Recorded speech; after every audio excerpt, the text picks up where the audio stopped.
ሰላም ጤና ይስጥልን ውድ የቻናላችን ተከታታዮች ፕሮግራማችን ቤተሰቦች፣ ይህ አብዲራዋ ቲዩብ ነው።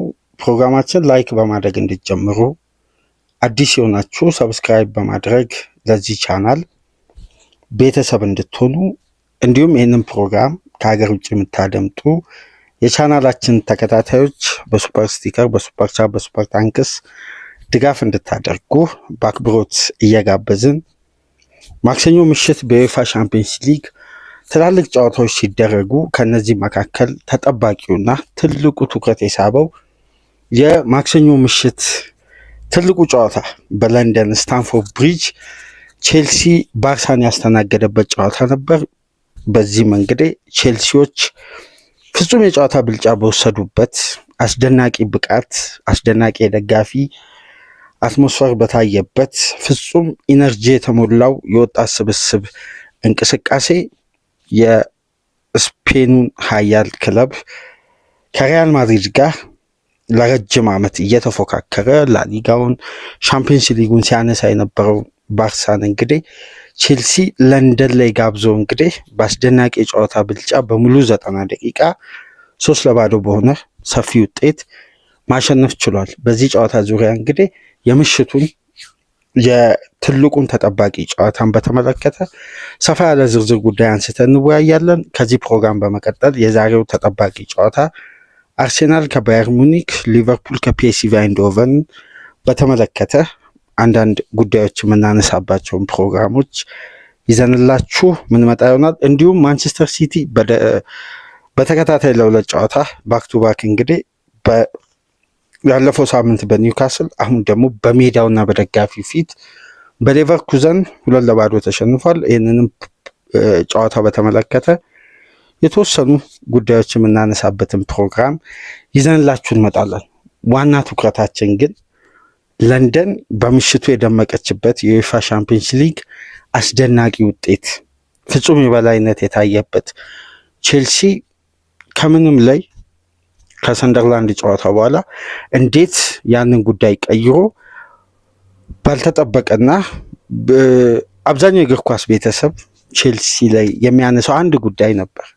ቼልሲ አንድ ወጥ የሆነ ፎርምን ይዞ ቼልሲ አሁን አስተማማኝ ፎርም ላይ ነው ሲባል ነጥብ እየጣለ፣ አይ ቼልሲ ተንሸራተተ ሲባል ደግሞ ዳግም ሰርቫይቭ እያደረገ ለመያዝ ለመጨበጥ የሚቸግር ቡድን ነው፣ አስተማማኝ አይደለም የሚል ትችቶች በመላው ዓለም ይነሳ ነበር። ነገር ግን ይህንን ጉዳይ እንደቀየሩ ከሰሞኑን ስንወያይ ነበር በተለያዩ ፕሮግራሞች። የበርንሌውን ድል በተመለከተ ከዛ ቀደም ብሎ ስለ ኢስቲቫኦ ሰፊ ፕሮግራም በሰራንበት በርካታ ነጥቦችን አንስተን የቼልሲ መሻሻል ከሚታዩ እንቅስቃሴዎች ብቻ ሳይሆን ከበስተጀርባ ከሚሰሩ ትላልቅ ጉዳዮች ጋር ያይዘን ስናነሳ ነበር። የምሽቱ ድል ግን የዘንድሮ የውድድር ዓመት በቼልሲ በኩል የተያዘው ፕሮጀክት ምን ያክል አስፈሪና አስደናቂ እንደሆነ የምሽቱ ድል በግልጽ ያሳየ፣ የቡድኑ ፍሉዲቲ ከጨዋታ ጨዋታ ምን ያክል ማደጉን፣ ለትላልቅ ጨዋታ ደግሞ በበለጠ የጣሊያናዊ አሰልጣኝ የታክቲክ ብልሃት ክለቡን እንዴት ውጤታማ እያደረገ እንደመጣ በድጋሚ ያረጋገጠልን አስደናቂ ምሽት ነው። የቼልሲ ደጋፊዎች ከማይረሷቸው የዘንድሮ የውድድር ዓመት ውጤቶች መካከል ምናልባት ግንባር ቀደም የነበረ ቼልሲ በሙሉ 90 ደቂቃ በአስተማማኝ ብቃት ባርሳን እንግዲህ ዶሚኔት አድርጎ ያሸነፈበት ልዩ ምሽት ነው። ይህን ጨዋታ እንዴት ተመለከታችሁት? በተለይ ከጨዋታው ቀደም ብሎ የሚነሳ የነበረው በሁለቱም ክለቦች በኩል ስላለው የተከላካይ ክፍል ፍሌክሰብል እና ባላንስ ስለመሆን፣ አማካይ ስፍራ ላይ የቼልሲ አስደናቂ ጥምረት፣ በፊት መስመር በኩል የየማልና ኢስቲቫኦ በርካታ ነጥቦችን አንስተን ተወያይተናል። ግን ቼልሲ በዚህ ደረጃ ባርሳ ላይ ፍጹም የበላይነት ይወስዳል ብሎ የትኛውም የእግር ኳስ ቤተሰብ ኤክስፔክት አያደርግም። ከአንድ ሙከራ እስከ ሌላኛው ኢላማውን የጠበቀ ሙከራ ባርሳን ለ58 ደቂቃ ቼልሲ ያስቆማል የሚል ኤክስፔክቴሽን አልነበረውም። ይሄ ጨዋታ የማል በዚህ ደረጃ ጠፍቶ ባመሸበት ቼልሲ ሞር ኦርጋናይዝድ ሆኖ በተቀናጀ የማጥቃት እንቅስቃሴ ሁሉንም የሜዳ ክፍል ባላንስ በሆነና ፈጣን ሻርፕ በነበሩ የፊት መስመር ተጫዋቾች ጣፋጩን ድል ከሚገባው በላይ ግብ ማስቆጠር እያለበት እንግዲህ በ3 ግብ ብቻ ተገድቦ ነው ቼልሲ የምሽቱን ጨዋታ ያጠናቀቀው። በጨዋታው በአጠቃላይ ቼልሲ ያስቆጠረው ግብ 6 ነው። 3ቱ ተሽረዋል። 3ቱ ናቸው የጸደቁት። 3ቱ ነው ማስቆጠር የቻሉት። 6 ግብ ባርሳ ላይ መረብ ላይ በቀጥታ ቼልሲ ማስነካት ችሏል። ይሄ ቀላል የሚባል የማጥቃት እንቅስቃሴ አይደለም። 3 ግብ አንድ ክለብ ከተሻረበት የዛ ቡድን የፋይናል ሰርድ እንቅስቃሴ በተገቢው ሁኔታ መልክ ይዞ ውጤታማ እየሆነ መምጣቱን የሚያሳዩ ትላልቅ ምልክቶች መካከል ተደጋጋሚ ሙከራ የሚያመጣው ይሄ በሜዳ ውስጥ እንቅስቃሴና ተጋጣሚ እንግዲህ ተዘጋጅቶ በሚመጣበት የኦፍሳይድ ትራክ በሚወሰኑ ውሳኔዎች ናቸው። ግን ያ ክለብ በተቀናጀ የእግር ኳስ ፍሎ እንግዲህ ሻርፕ ሲሆን ውጤታማ ሲሆን በተሻለ ደረጃ ግብ ላይ መድረስ ሲችል እንደነዚህ አይነት አጋጣሚዎች ሜዳ ውስጥ ይደጋገማሉ። አንድ አስቆጥሮ የማያቆም አንድ ተሽሮበት የሚደጋግም እግር ኳስ ሂደት ስለሆነ ቼልሲ በተደጋጋሚ ግቦች ሲሻሩ ጥረቱን አላቆመም፣ ወይም በሌላ አማራጭ ልሞክረ በተደጋጋሚ በተደረገ ጥረት 3 ግብ አስደናቂ ግቦች በተለይ ወጣቱ ብራዚላዊ ስለ ስቲቫ ውስጥ አንድ ጉዳይ ላስታውሳችሁ አድማጮች። ከ10 ቀን በፊት አንድ ፕሮግራም ሰርተን ነበር ስለዚህ ተጫዋች። በቀጣይ ሳምንት በኢንተርናሽናል ብሬክ ነበር ስለዚህ ተጫዋች አንስተን የተወያየ ነው። በተለይ ብራዚል ከሴኔጋል ጋር በኤምሬትስ በነበራት ጨዋታ ተጫዋቹ ግብ አስቆጥሮ በነበረው እንቅስቃሴ መነሻ በማድረግ ስለ ቼልሲ ቤት ቆይታውና ኤንዞ ማሬስካ ታክቲካሊ ከፕሪሚየር ሊግ ይልቅ ተጫዋቹን በኢሮፒያን ውድድር መጠቀማቸው ምክንያቱ ምን እንደሆነ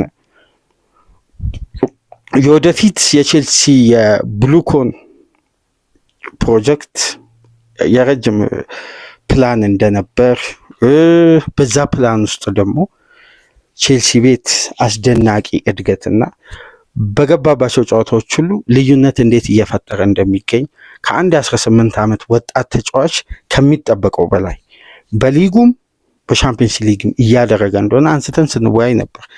ግን በዛ ፕሮግራም ያነሳ ነው አንዱና ትልቁ ነጥብ በቅርብ ሳምንት ከኢንተርናሽናል ብሬክ በኋላ ስለ ኢስቲቫው ደጋግመን የምናወራበት ሳምንት እየመጣ ነው ብለን እንደ ምክንያት ያነሳ ነው የፓልመር አለመሰለፍ፣ ተጫዋቹ በፊት መስመር በኩል በተለይ የክሬቲቪቲ አቅሙን ግብ ማስቆጠር ኢላማውን የጠበቀ ሙከራ በአማካይ የሚያደርጋቸው በአብዛኛው ወደ ውጤት ሾት ኮንቨርዥን ሬቱ በጣም ስኬታማ መሆኑን በቁጥር አስደግፈን ተወያይተን ነበር። ይሄን ጉዳይ ነው በምሽቱ የተመለከትነው።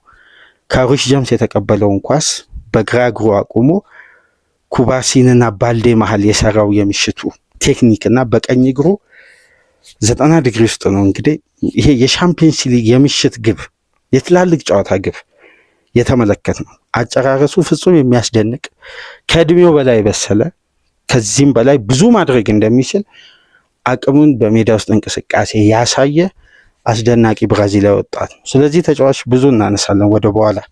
ግን ኤንዞ ማሬስካ እንዴት ነው በዚህ ደረጃ ባርሳ ላይ ከፍተኛ ብልጫ የወሰዱት?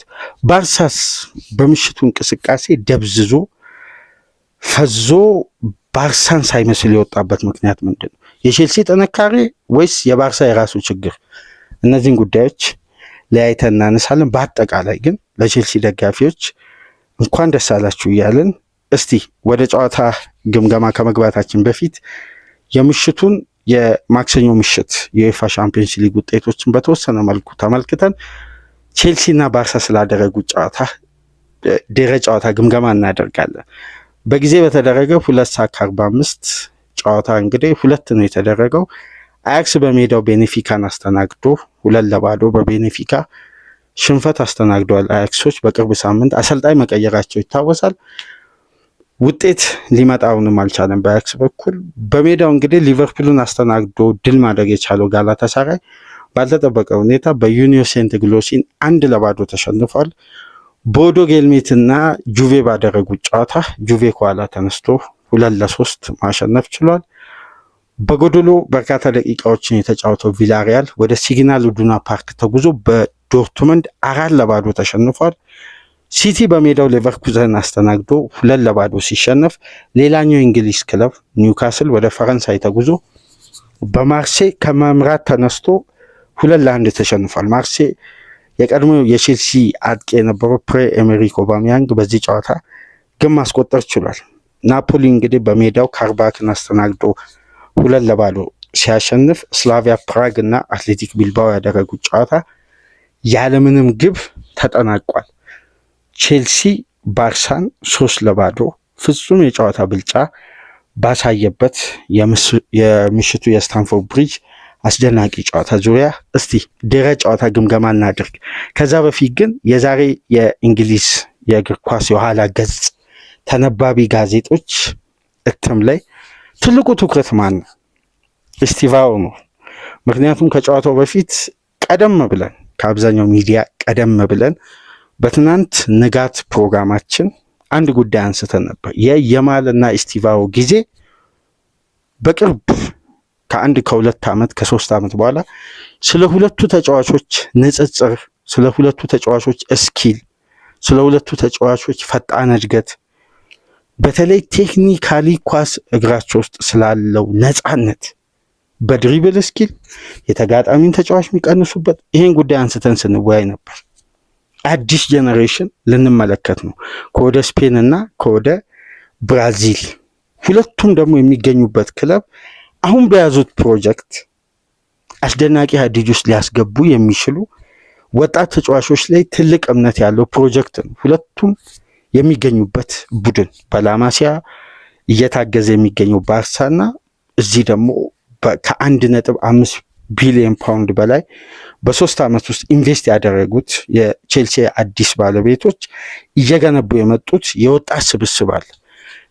የነዚህ የሁለት ተጫዋቾች ቴክኒካሊ ከፍ ማለት ለሁለቱም ቡድን በልዩነት ከፍተኛ ለውጥ እንደሚያመጡ ስናነሳ ነበርና በምሽቱ ጨዋታ ከየማል ይልቅ ብራዚላዊ ስቲቫኦ ደምቆ በታየበት ምሽት ነው እንግዲህ የእንግሊዝ ጋዜጦች ሁሉ ማለት ይቻላል ዛሬ ለህትመት የበቁ ጋዜጦች እንግዲህ ይዘው የወጡት ስቲቫኦን በተመለከተ ይሆናል። እስቲ እያንዳንዱን ጋዜጣ ተመልከቱ። ዘ ታይምስ በኋላ ፔጁ ላይ ይዞ የወጣው ምስል እንግዲህ ይህን ይመስላል፣ የዛሬ ትልቁ አርዕስት። ከዛም በኋላ እንግዲህ እንደምትመለከቱ ዴሊ ቴሌግራፍም ስለ ስቲቫኦን ሙሉ ትኩረቱ የነበረው እንዲሁም ዴሊ ስታርን እንደምትመለከቱት በሰፊው ከፊት ገጽ በኩል ያስቀመጠው የስቲቫኦን የምሽቱን እንቅስቃሴ ይሆናል። በተጨማሪም ዴሊ ኤክስፕረስም ስቲቫኦ ሁሉም ሚዲያ ስለዚህ 18 ዓመት ከ215 ቀን ላይ ስለሚገኘው ወጣት አስደናቂ ብራዚላዊ ተጫዋች ይሆናል። ጨዋታው እንዴት ነበር? የቼልሲ ከመጀመሪያ 1 ደቂቃ አንስቶ በኢነርጂ በደጋፊ አትሞስፌር ታግዞ የነበረው ኢነርጂና ፍላጎት ፍጹም የሚያስደንቅ ነው። ገና በጊዜ ነበር የቼልሲ ማጥቃት የተጀመረው። በሁሉም የጨዋታ መንገድ ቼልሲ ፍጹም አግሬሲቭ በመሆን እያንዳንዱ ኳስ ላይ የነበረው ትኩረት፣ የነበረው ፍላጎት፣ አቅማቸውን ብቃታቸውን ሳይቆጥቡ የቼልሲ የፊት መስመር ተጫዋቾች እያንዳንዱን የባርሳን ቢልዳፕ በተቀናጀ ሁኔታ አግሬሲቭ ሆነው ከታክቲካል ፋውል ጋር የተቀናጀ ፕረስ እያደረጉ ኳሶችን እዛው በመንጠቅ እዛው ወደ ሃይ ተርኖቨር በመቀየር ነበር በተለየ ሁኔታ ጨዋታውን የጀመሩት። ልክ ጨዋታው በጀመረ ገና በ5 ደቂቃ ነው ኤንዞ ፈርናንዴዝ ግብ አስቆጠረ። በእንቅስቃሴው እንግዲህ በእንቅስቃሴው የመጨረሻዋን ኳስ ለኤንዞ ፈርናንዴዝ ማቀበል የቻለው ዊስሊ ፎፋና በእጁ መንካቱን ተከትሎ ግቧ ተሻረች። ቼልሲ አሁንም ማጥቃቱን ቀጥሎ ብዙም ደቂቃ ሳይቆይ በ25 ደቂቃ በድጋሚ ሁለተኛ ግብ አስቆጠረ። ይሄ ደግሞ በአራጋቢው አማካኝነት ኦፍሳይድ እንደሆነ አራጋቢው አንስቶ በድጋሚ ተሻረ ይሄ ኳስ። የቼልሲ ማጥቃት ግን በእነዚህ እንቅስቃሴዎች መሃል የነ ፔድሮ ኔቶ የነ ሪሽ ጀምስ ትላልቅ አጋጣሚዎች እየተፈጠሩ ቼልሲ በተደጋጋሚ ማስቆጠር የሚችልበትን እድል እያገኘ በጨዋታው የነበረው ቴምፖ እንደውም የጨዋታው የግብ ልዩነት በአንድ ግብ እንኳን ሆኖ ቼልሲ ከረፍት በኋላ እንዳይቸገር የሚል ስጋት ውስጥ እንኳን የሚጥል አልነበረም። የቼልሲ ብልጫ ቀጣይነት ሊኖረው እንደሚችል የሚያሳይ ነው። ከዛም በኋላ እንግዲህ 27ኛ ደቂቃ ላይ ፔድሮ ኔቶ የመጨረሻዋን ኳስ በነካበት እንቅስቃሴ ኩንዴና ፈርናን ቶሬስ መካከል በተፈጠረ አለመግባባት እንግዲህ ኩንዴ በራሱ መረብ ላይ አስቆጥሮ ከሁለት የተሻረ ኳስ 30 ደቂቃ ባልሞላው ጊዜ ውስጥ ቼልሲ ሁለት ኳስ ተሽሮበት በሶስተኛው አስቆጠረ። በነዛ ደቂቃ መሃል ባርሳ የነበረበት ውጥረት የነበረበት ጫና ከሚጠበቀው በላይ ነበር። ጨዋታውን ቴምፖ ኮንትሮል ለማድረግ ተቸግረው ነበር። ኮምፕሊትሊ የባርሳ እንቅስቃሴ የሚቆራረጥ ቀጣይነት የሌለው በአማካይ ስፍራ የነበረውን እንኳን የቀድሞ ትራንዚሽን ባላንስ ለማድረግ በተቸገሩበት ጨዋታ ቼልሲ ቀዳሚ ሆነ። ከዛም በኋላ እንግዲህ 32ኛ ደቂቃ ላይ አሮሆ የመጀመሪያ የጨዋታውን ቢጫ ካርድ ተመለከተ። ይሄ ተከላካይ በትላልቅ የእንግሊዝ ክለቦች ይፈለጋል። ከማንቸስተር ጋር ስሙ ይያያዛል፣ አንዳንዴ ከሲቲ ጋር፣ አንዳንዴ ከቼልሲ፣ ከሊቨርፑል ጋር። ግን ስለዚህ ተጫዋች የተለየ ቴክኒክ አቢሊቲ እና የሜዳ ውስጥ እንቅስቃሴ አንድ ግልጽ የሆነ የተብራራ የብቃት መለኪያ ወይም ተጫዋቹን በሜዳ ውስጥ ባለው እንቅስቃሴ ከወኔ በዘለለ የተለየ የቴክኒክ ወይም የተለየ ብስለቱን በማናስተውልበት ያለው አቅም በእግር ኳስ ቴክኒኩ ብዙም የማያድግ ፍላጎት፣ አግሬሲቭ መሆን አንዳንዴ ባርሳ ከሚገነባው የቡድን ስታንዳርድ ጋር ተመጣጣኝ ያልሆነ ከባርሳ ሌቭል የወረደ ተጫዋች። ይሄ ዩራጋዊ ተጫዋች የመጀመሪያ ቢጫ ካርዱን ተመለከተ። በ12 ደቂቃ ልዩነት ምናልባት ማርክ ኩኩሬያ ላይ የሰራው ፋውል ተጫዋቹን በገባበት አገባብ ቢሆን ኖሮ ያው ኩኩሬያ እግሩን ማትረፍ ችሏል። በቀጥታ ቀይ ካርድ ያሰጠው ነበር። ያን እንቅስቃሴ ኮምፕሊትሊ ቢፈጽም ያን ፋውል ለኩኩሬያም የእግር ኳስ ሕይወት አደጋ ይሆን ነበር። ከባድ ፋውል።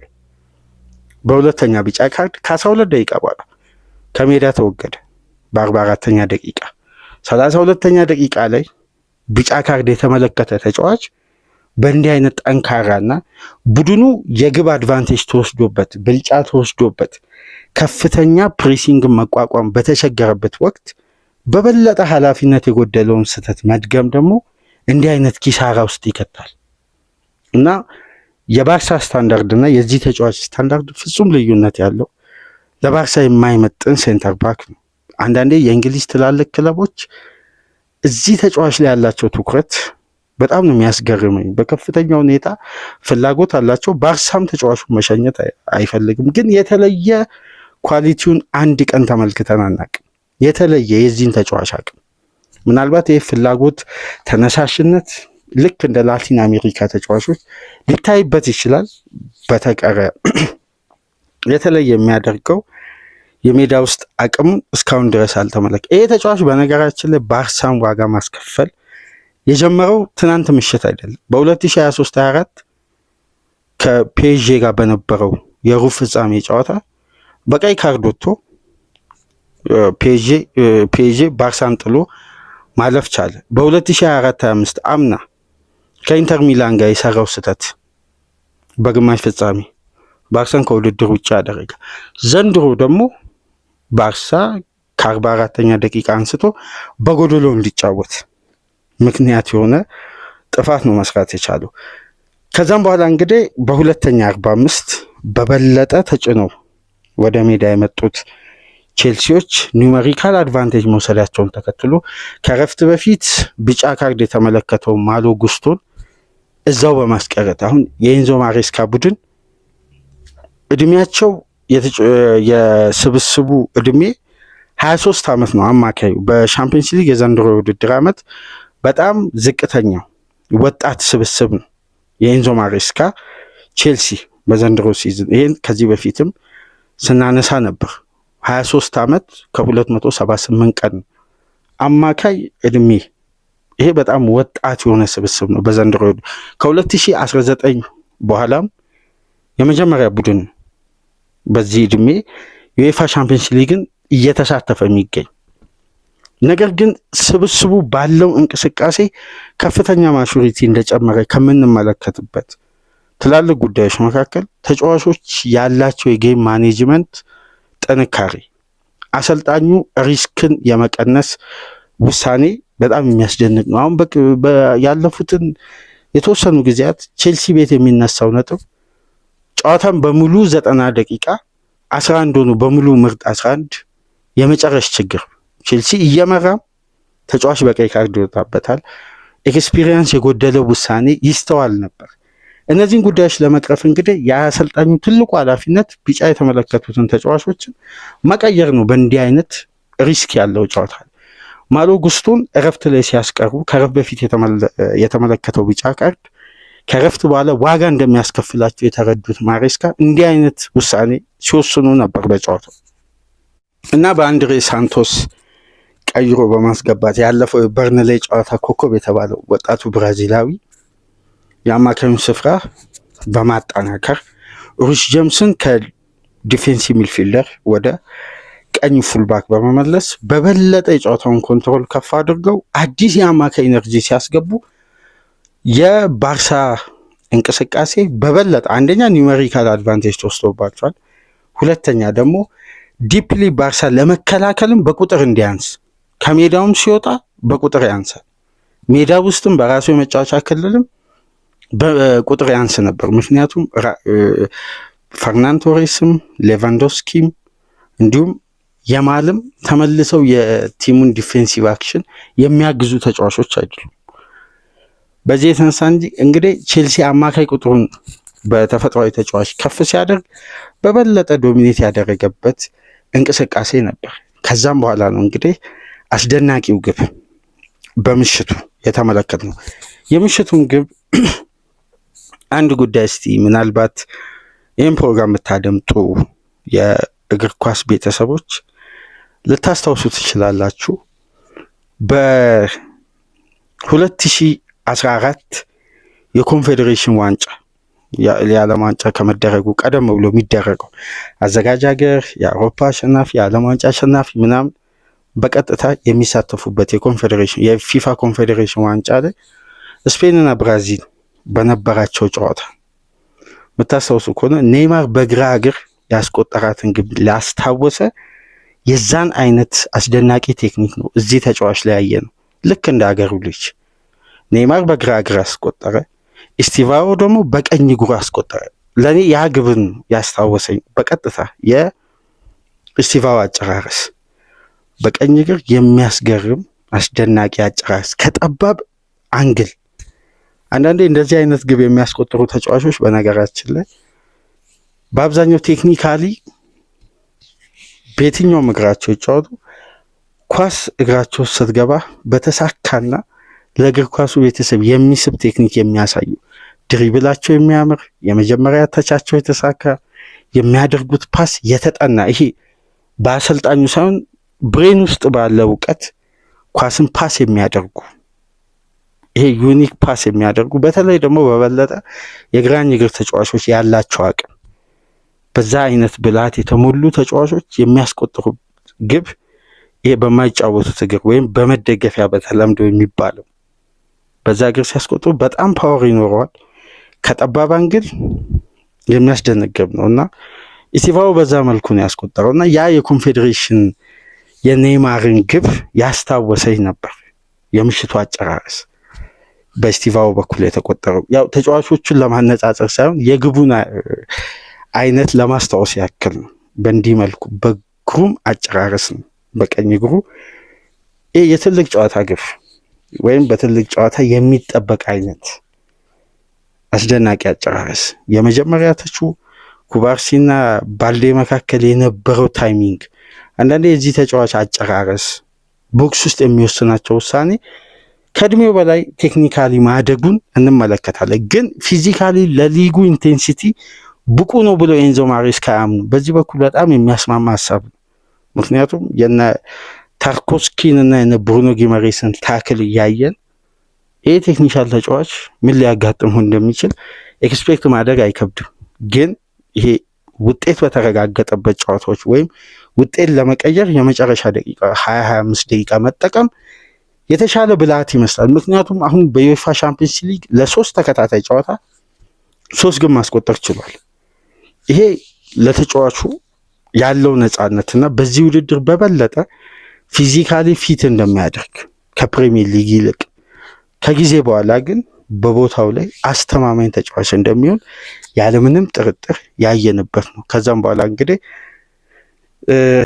ሶስተኛዋን ግብ ከ11 ተከታታይ ጨዋታ ያለ ግብ በጉዳት የቆየው ሊያም ዴላፕ 73ኛ ደቂቃ ላይ አስቆጥሮ የቼልሲን ድል የተሟላ ያደረገ የምሽቱን እንቅስቃሴ ነበር የተመለከትነውና አስደናቂ ምሽት ነው። ስቲቫኦ እንግዲህ በቼልሲ ቤት 11ኛ የግብ ተሳትፎ ነው በምሽቱ ማድረግ የቻለው። የ3 ተከታታይ ሻምፒየንስ ሊግ እግር ኳስ ግብ ማስቆጠር የቻለበት አጋጣሚ ነው። በነገራችን ላይ የኤንዞ ፈርናንዴዝ የምሽቱ እንቅስቃሴ በሚና ደረጃ ካየን ይሄ ተጫዋች እንደ ቡድኑ እንቅስቃሴ እንደ ተቀያያሪነቱ በጣም ታክቲካል ሻርፕ መሆኑን በድጋሚ እያየን ከበርንሌ ጋር እያነሳን ነበር። ያለ ካሴዶ የወሰደው ኃላፊነት ቲሙ ሲያጠቃስ ቲሙ ሲከላከል ከአንድሬ ሳንቶስ ጋር የፈጠሩት መግባባት ስንል ነበር። በምሽቱ ደግሞ ሪስ ጀምስ ወደ አማካይ ስፍራ ሲገባ አንድ ስቴፕ ከኔቶ ጀርባ እንዲጫወት ነው የተደረገው። በዚህም እንግዲህ የኤንዞ ፈርናንዴዝ አስተዋጽኦ ሳይቀንስ በተሻለ ሁኔታ የተጠናቀቀበት ምሽት ነበር። በነገራችን ላይ ባርሳ ላይ ከ3 በላይ የግብ ማርጅን በመውሰድ ባርሳን እንግዲህ 5 ጊዜ አንደኛ በሻምፒየንስ ሊግ ከ3 በላይ ግብ አስቆጥሮ በማሸነፍ ቼልሲ ሌላኛው ቡድን ሆኗል። ነገር ግን ባርሳን በሻምፒየንስ ሊግ 5 ጊዜና ከዛ በላይ በማሸነፍ ሁለተኛ ቡድን ሆኗል ከባየር ሙኒክ በመቀጠል። ይሄ ከባየር ሙኒክ እና ፒኤስጂ ባየር ሙኒክ 10 ጊዜ ፒኤስጂ 6 ጊዜ ባርሳን ያሸንፈዋል። ቼልሲ ሶስተኛው ቡድን 5 ጊዜ ባርሳን በማሸነፍ ይሄ ቀላል የሚባል ሪከርድ አይደለም በቼልሲ በኩል የተመዘገበው በባርሳ ላይ። ነገር ግን አንድ በምሽቱ ከተመዘገበው ውጤትና ከቀጣይ ጉዳዮች ጋር ተያይዞ ሊነሳ የሚገባ አንድ ትልቅ ምናልባት የተመዘገበው ውጤት የስቲቫኦ ግብ በጨዋታ የነበረው የቼልሲ ብልጫ በርካታ ትኩረቶችን ወስዶብን ሊሆን ይችላል።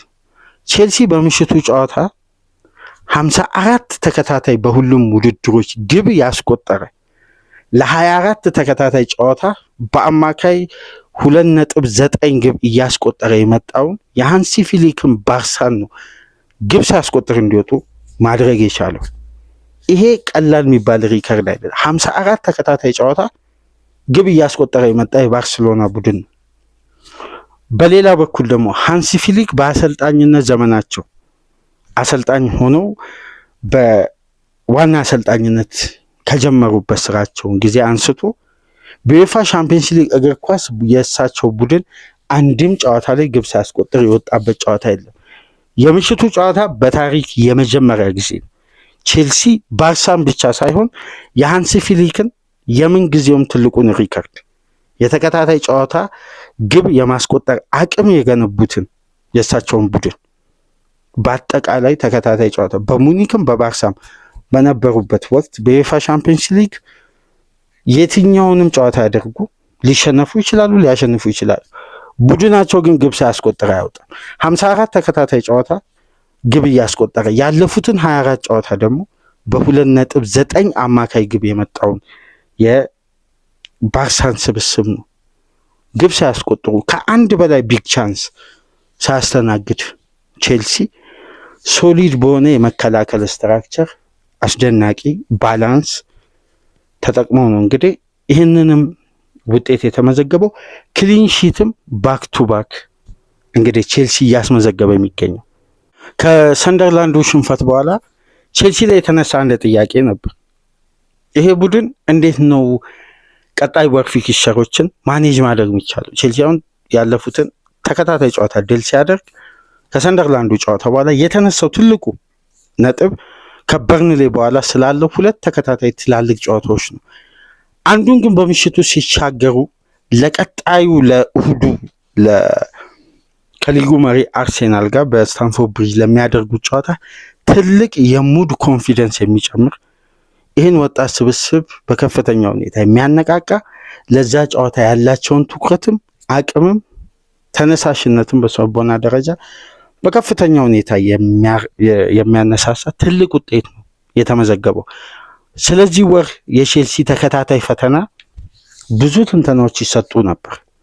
ነገር ግን ቡድኑ ከዛ ከሚተችበት ወይም ወጥነት በጎደለው ውጤት ውስጥ ተጫዋች በቀይ ካርድ እየወጣ በኤክስፒሪየንስ እጦት ያባከናቸውን ነጥቦችና የተፈጠሩ ስህተቶችን በአግባቡ በማረም በአጭር ጊዜ ውስጥ እርምት ወስደው በዚህ በውጤት ሀዲድ ውስጥ ገብተው እንግዲህ ትልቁን ተጠባቂ ጨዋታ ባርሳን በአስደናቂ የጨዋታ ፍጹም ብልጫ በሁሉም ረገድ በሙከራም በኤክሲጂም በሁሉም ባርሳም ግብ እንዳያስቆጥር በማስቆም በሁሉም ረገድ የተዋጣለትና ምርጡን ቼልሲ እንድንመለከታቸው ይሄ አሰልጣኙን ከማድነቅ ውጪ ሌላ ምንም ሊባል አይችልም።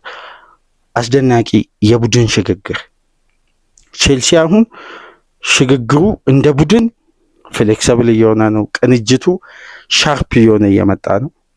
ስለዚህ ስለ ቼልሲ የምናስበው ሽግግሩ ያለቀ ቡድን ስለ ስኬት ነው ልናነሳ የምንችለው። ሲዝን ሲጀምር የዓለማችን ምርጡን ቡድን ፒኤስጂ ይወቅቱን በሁሉም ውድድሮች ስኬታማ የሆነውን በፊፋ ክለብ ወርልድ ካፕ በማሸነፍ በፍጹም የታክቲክ ብልጫ ፒኤስጂን በማስቆም ከየትኛውም የእንግሊዝ ክለብ ሲቲን፣ አርሴናል፣ ሊቨርፑልን፣ አስቶን ቪላን አምና የቀጠቀጠውን ቡድን በፊፋ ክለብ ወርልድ ካፕ በማስቆም የውድድሩን ዋንጫ በማግኘት ኦቨርሎድ በስኳዱ ላይ ተፈጥሮ 14 ተጫዋቾች በተጎዱበት የውድድር ዓመት ነው ቼልሲ ሁለተኛ የተቀመጠው። ከየትኛውም ስብስብ በላይ ረጃጅም ጊዜያትን የፈጀ የጉዳት ሪከርድ ያለው ስብስብ ነው። ስለዚህ ኤንዞ ማሬስካን አለማድነቅ አይቻልም። ቼልሲን ማድነቅ 100% በዚህ ሁሉ የውጤት አለመረጋጋት፣ የተጫዋቾች ጉዳት መበራከት፣ እዚህ ላይ ደግሞ የተጫዋቾች ቀይ ካርድ ሲጨምር በብቃት ደግሞ እነ ጆዋው ፔድሮ በሚወቀሱበት እያንዳንዱን ጉዳይ እኮ ከተመለከትን ቼልሲ ውስጥ ኮንሲስታንሲ እንዳይፈጠር ሚዲያውም ጫና ያደርጋል። ቼልሲም በአንዳንድ ጨዋታዎች የሚሰጠው ሪያክት ደግሞ በበለጠ ቡድኑን በስነልቦና ጫና ውስጥ ከቶ ነበር። እነዚህን ሁሉ ጉዳዮች በማረም እንግዲህ ወደ አስደናቂ ሀዲድ ውስጥ የገባው የኤንዞ ማሬስካ ቡድን በፕሪሚየር ሊግ የጀመረውን ጉዞ በሻምፒየንስ ሊግ አስቀጥሎታል። እሁድ አርሴናል የሚያሸንፍ ከሆነ ቢግ ዲል ነው። ቼልሲ ታይትል ኮንቴንደር ብቻ ሳይሆን ዋንጫውን የማንሳት 100% አቅሙ በራሱ ነው የሚወሰነው። ኤክስፒሪየንስ ቡድኑ ስለጎደለው ነገር እንተዋለን። ምክንያቱም ቼልሲ ያለው አቅም ከጎደለው ነገር በላይ ስለሆነ አሁን ላይ የምናስተውለው አንደኛ ትላልቅ ጨዋታዎችን የሚሻገርበት 2025 ከገባ በኋላ ምናልባት ቼልሲ በወሳኝ ምዕራፍ ያገኛቸውን የቶፕ 6 ክለቦችን የተሻገረበት መንገድና ያሸነፈበት በዘንድሮ ሲዝን ከፒኤስጂ ድል በኋላ ካልተሳሳትኩ በማንቸስተር ዩናይትድ ብቻ ነው ሽንፈት ያስተናገደው። ሊቨርፑልን ማሸነፍ ችሏል፣ ያውም በተቀናጀ የጨዋታ ብልጫ። ቶትናምን ትላልቅ ጨዋታዎችን እያሸነፈ ነው የመጣው። ስለዚህ ፎርሙ ምንም አይነት ጥያቄ የለውም፣ አስደናቂ ሀዲድ ውስጥ ነው የሚገኘው። እሁድ ዕለት የሊጉ መሪ አርሴናል በስታንፎርድ ብሪጅ የሚያሸንፍ ከሆነ 100% ቢግ ዲል ነው። ስለ ቼልሲ ታይትል ኮንቴንደር መሆኑን ነው መናነሳው። ይሄ ቡድን ይሄ ወደ ፕራይም ብቃቱ እየመጣ ነው። ወደ ፕራይም ላይ ደግሞ የሚገኙ ቡድኖች መለኪያቸው ስኬታቸው ዋንጫ ነው የሚሆነው። ቼልሲያን ወደዛ ሀዲድ እየተሻገረ ነው። ስብስቡ በበለጠ እየተቀናጀ እየተዋሃደ አሁን በአስፈሪ ሁኔታ ነው እየመጣ የሚገኘው። አሁን ስለ ቅንጅት፣ ስለ ውጤታማነት፣ ተከታታይ ድል ማንሳት በቼልሲ ቤት አቁመናል። ምክንያቱም ተከታታይ ድሉን እያየን ስለሆነ ስለ ተከታታይ ድል ማንሳት ብዙም ተገቢ አይደለም። ይሄ ሀዲድ ግን ማብቂያው ስኬት ነው። ቼልሲ በአስደናቂው የድል ሀዲድ ውስጥ ነው የሚገኘው። ይሄ ተነሳሽነት ላይ ባርሳን አሸንፎ ይህን ስነቦና ማስቆም ይቸግራል። በበለጠ ደግሞ ቼልሲ ላይ መተማመን ቼልሲ በዚህ ሲዝን አንድ አስደናቂ ሞመንት ሊያሳየን እንደሚችል ምልክት ከሰጡ ጉዳዮች መካከል የቡድኑ ትላልቅ ምሰሶ የሆኑ ተጫዋቾች በሌሉበት ቼልሲ 3 ነጥብ እያሳካ የተከላካይ ክፍሉ ልብ የሆነው ሌቪ ኮልዌል ይህን የውድድር ዓመት ሙሉ ያመልጠዋል። የፊት መስመር የቼልሲ የግብ መነሻ የሆነው በክሬቲቪቲም በግብም ያለፉትን 2 ዓመት በብቃቱ ከፍታ ላይ ምርጥ ሆኖ ስንመለከተው የነበረው ፓልመር ላለፉት 12 ጨዋታዎች አልነበረም። ቼልሲ ከነዚህ 12 ጨዋታ 10ን አሸንፏል። እዚህ ጋር ነው አሁን ትልቁ ሊሰመርበት የሚገባው። ያለ ፓልመር ቼልሲ በበለጠ አዳፕት አድርጓል። ቀጣይ ሳምንት ፓልመር ይነሳል። ፓልመር ወደ ሜዳ መምጣቱ አይቀርም። የመሰለፍ እድሉ በጣም ሰፊ ነው። ለዛሬም ጨዋታ ሪስክ ለመቀነስ ሲባል ነው ተጫዋቹ ያልተሰለፈው። ስለዚህ ቼልሲን አለመጠበቅ አይቻልም።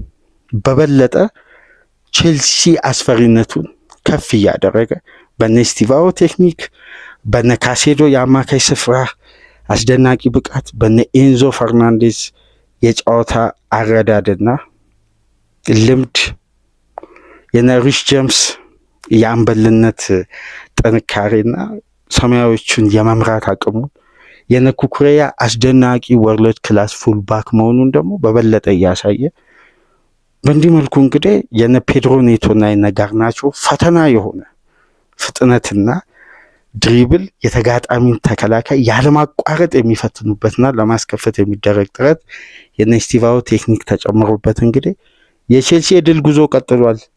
አርሴናል ላይ ከደገመ ስለ ቼልሲ ከዚህም በላይ የምናነሳቸው ነጥቦች ይኖራሉ።